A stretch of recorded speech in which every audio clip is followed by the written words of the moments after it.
So let's talk about the firm that you merged with, Sweeney Conrad. Mhm.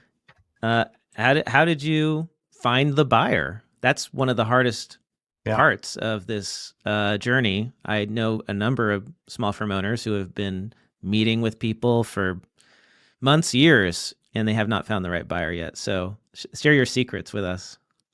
Yeah. Lynnette and we actually started our career at the same accounting firm, which is Sweeney Conrad.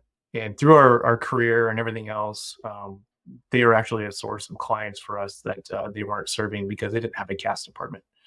Um, Further, we just made sure to keep good relations with everybody and to not burn bridges. And so just developing and cultivating those relationships through 15 years of just intentionality. um, we've created a lot of good relationships in the industry in the Seattle area. It's, they say how many degrees of separation there are in banking and in accounting in Seattle. And it's like one, maybe one and a half, right? It's like, oh, do you know so and so? Um, so in the midst of talking to another accounting firm, it just didn't feel right for me to go to that firm. And if I took it, it would have been a huge compromise.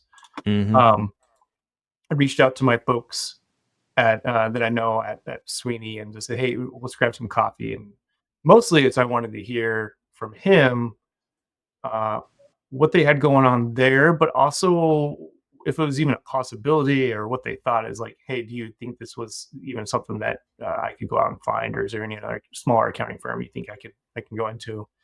In that discussion, it came out that the director of my department that I'm in now was looking to retire. And so I boldly just said, well, let me throw my name in the hat, let me throw it. Let me see if this would work out with everybody. And I already knew probably 3/4 of the partners still that are at the firm. Um, and so it's just through intentionality and cultivating those relationships through the last few years, decade even, Yeah. it allowed for the opportunity to exist.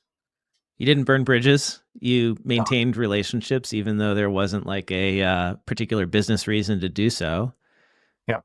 The partner who bought my firm, coincidentally, taught me one of the most important things I've ever learned, which is he would say, um, it's all about relationships, right? All of my success so far in life has been due to the relationships I've maintained, right? It's, I mean, it's important to be good at what you do, and it's important to have a good business, right? But if you don't have the relationships, you don't have this opportunity Yeah. that you fell into in a way.